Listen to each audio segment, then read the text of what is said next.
Visual novels have a tendency to be very long in length. It's this time frame that can be intimidating to a large number of people, especially if you are expected to sit down and read what is essentially a book. However, visual novels don't have to be long in length, and they don't need to be long to provide an emotionally gripping tale. So what happens when such a story is given an anime adaptation? Can it still provide the same emotional tale when crossing the medium? Let's find out. Welcome to the August Tale, and I want to help you find something great to experience. Today, we will be looking at the anime adaptation of Planetarian, and answer the main question of, should you watch Planetarian? We are going to cover whether or not you should watch Planetarian if you have already read the visual novel, whether or not it's alright to watch Planetarium if you haven't read the visual novel, and whether or not it's actually worth watching after all. To start off, this is going to be a spoilerless coverage of the Planetarian visual novel and the anime, so if you have not read or watched it, you will be fine watching the rest of this video. That said, if you are interested in knowing my thoughts specifically about the visual novel, I have a link to the spoilerless review in the description down below. And with that, let's begin. As a brief overview of what Planetarian is a short visual novel produced by Key, the same people behind Clannad, Angel Beats, and Charlotte.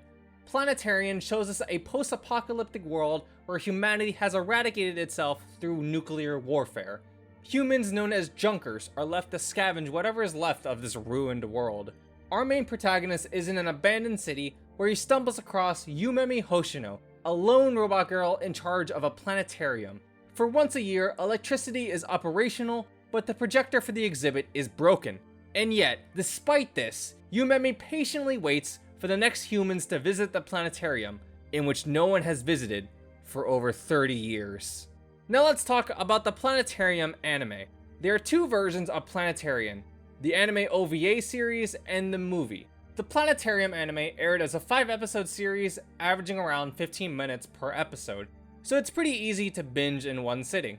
The movie, however, is a 2-hour-long film, and it condenses the anime version into that time frame, but it also has scenes from the light novel containing the short story Hoshi no Hito, Man of the Stars. The movie also provides a final conclusive ending to the original visual novel. And as someone who has read the original visual novel, I thought the original hit me hard, but the movie's ending sucker punched me and made me feel all over again. That said, at the time of this video, the movie is only available on Amazon Video at a price. Now let's talk about the pros and cons about the anime. Starting off with the obvious pro, it's an anime. So this is more approachable to those who don't like sitting down and reading. The Planetarian anime is also easy to binge in one session.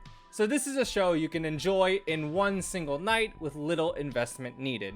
While it's a slow start at first, it is surprisingly fast-paced as it goes through all of the main plot points with no filler content. No branching paths, no alternate routes, no additional heroines, just a man and a really talkative robot. ちなみにほんの45分ほどですので。いいから黙れ。それから失礼ですが、投影中のおタバコ。黙れ。口を聞くな。頼むから静かにしてくれ。はい、承知しました。やれやれだ。お客様、静かにする前に私からも一つだけお願いがあるのですが。おい、3秒しか黙ってないぞ。But where it really shines is in its last 2 episodes.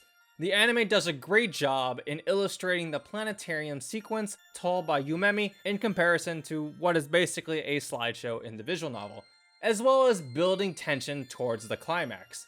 It's still as painful as ever. While not containing jaw-dropping visuals or extraordinary animation, Planetarian's goal is to provide a gripping story. A tale about a robot that is dreaming of the day humans can once again visit the planetarium, only to clash with the cruel reality of the main character's post-apocalyptic world, all while providing a wonderful thematic message about the perseverance of human hope and ambition.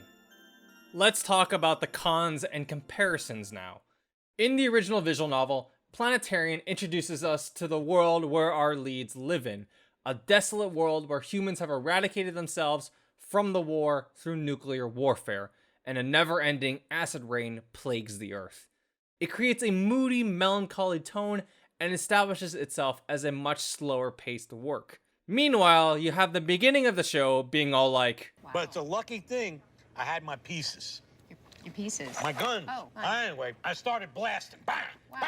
Through this, the tone of the anime immediately comes across as a general dystopian setting instead of that bleak, dismal emptiness of an abandoned world. However, this is remediated in the movie due to how the movie changes the sequence of scenes from both the anime and the Man of the Stars portion of the story. Like I said before, the anime feels faster paced, especially in episodes 1 to 3, but given the original work, it's conflicting. I can see the anime hitting off the basic plot points like a checklist instead of slowly easing you into the leads and the setting. A considerable portion of the visual novel is made up of gradual world building, conversations between Yumemi and the main character, and the main character's internal thoughts and monologues. Naturally, I can see that these elements were minimized for time, but it misses some of the charms of the visual novel. Just a slight misstep, honestly. そうか。それじゃ行くぞ。はい、わかりました。おい。